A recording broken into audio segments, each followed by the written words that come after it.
Yasin.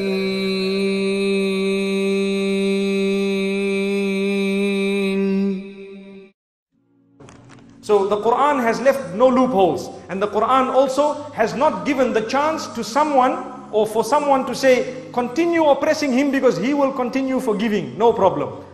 Do you know there is a story where there were three very pious people in the masjid, and there was one youngster. So the youngster was told, you know, those people are very pious. The one in the left is still young. The one in the middle is more pious than him, and the one in the right is extremely pious. So he said, how can I know the difference between he who is pious and he who is not pious? So the youngster was told, well, they concentrate a lot. So he said, all right, let me see. He went to the first one, Salamu alaikum. No response. He was involved, this man was involved in his dhikr and recitation of the Quran, no response. So this youngster decided to give him one clap on his face. So the poor pious person got one clap on his face, and as though nothing had happened, he continued reciting. Now the man says, yes, truly these people are pious. And the sign of it is that they don't even notice what goes on around them. Let me go and see the one who's more pious than him. So he moved slightly to the right, and he greeted again, no response. He gave this man one solid clap. The man got up and says, is your hand okay, brother? Is your hand okay, brother?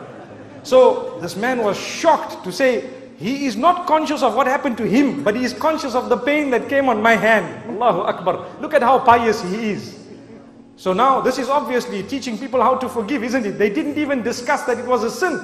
So now this youngster's thinking to himself, whoa, that man on the right must be the most pious. Let's see what he does.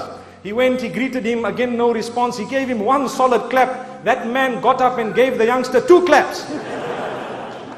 So the youngster says, but I thought you were the most pious. He says, someone somewhere needs to stop you clapping people.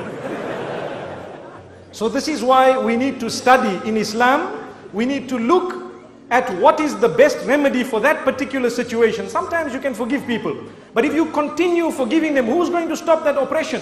This is why the hadith says that if you do not stop an oppressor from oppressing others, then chaos will overtake the whole community, and then you will make dua to Allah subhanahu wa ta'ala and He won't respond, because you will be collectively guilty of having allowed an oppressor to keep on oppressing or keeping on oppressing the rest of the people. So it's important that we balance it as we have been taught. May Allah subhanahu wa ta'ala grant that to us.